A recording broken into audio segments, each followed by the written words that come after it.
¿Qué es el DSM-5? El DSM-5 es la quinta edición del Manual Diagnóstico y Estadístico de los Trastornos Mentales, diseñado para satisfacer de mejor manera la necesidad que tienen los clínicos, pacientes, familias e investigadores de contar con una descripción clara y concisa de cada trastorno mental y sus criterios diagnósticos. ¿Quién es el autor? La Asociación Americana de Psicología, APA por sus siglas en inglés. Esto fue el resultado de más de una década de investigación, con 13 grupos de trabajo, 6 grupos de estudio y más de 500 profesionales, entre ellos médicos, psicólogos, trabajadores sociales, enfermeras, terapeutas y neuropsicólogos. Año de publicación y ¿para qué sirve? Pues bien, en 1952 se publica el DSM-1, la primera edición del manual.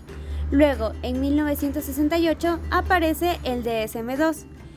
En 1980, el DSM-3 es publicado y 7 años más tarde de este, la revisión de la tercera edición. Hasta que en 1994 se edita el DSM-4.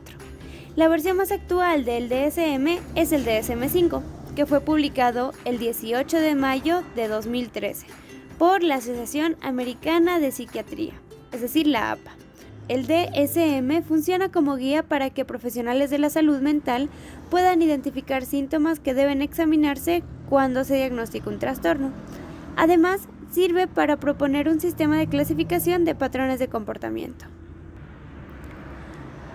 Dentro de la definición de trastorno mental, el DSM nos presenta la siguiente definición. Un trastorno mental es un conjunto de signos y síntomas caracterizados por una alteración clínicamente significativa del estado cognitivo, la regulación emocional o el comportamiento del individuo. Dicha condición refleja una alteración de los procesos psicológicos, biológicos o del desarrollo. Por lo general, los trastornos mentales van asociados a un estrés importante o a una discapacidad en cualquier contexto, ya sea social, laboral, familiar, etc. Cabe resaltar que no se considera un trastorno mental a una respuesta predecible o culturalmente aceptable ante un estrés usual o una pérdida. Además, para que los comportamientos socialmente anómalos, ya sean políticos, religiosos o sexuales, y los conflictos existentes, principalmente entre el individuo y la sociedad, se lleguen a considerar trastornos mentales, deben tener alguna de las disfunciones mencionadas anteriormente. El DSM-5 está organizado en 3 secciones.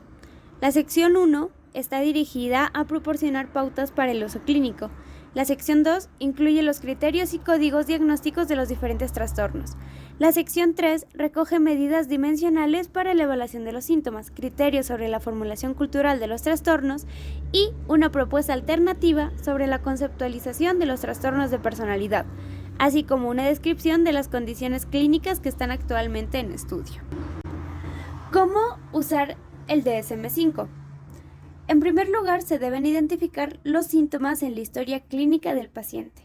Posterior a eso, se comprueban los síntomas en forma de criterios buscando las categorías diagnósticas o trastornos donde estos consten. Si los criterios coinciden en mayor medida con los síntomas del paciente, se podría establecer un diagnóstico. Sin embargo, se requiere juicio clínico para evaluar qué tan grave es cada síntoma y qué tanto aporta al diagnóstico. Como cuarto punto, se considera la sección relacionada con el diagnóstico diferencial, que se encuentra dentro de cada trastorno en el DSM, para asegurarse de que el diagnóstico sea correcto y que los síntomas del paciente nos expliquen mejor a través de algún otro trastorno.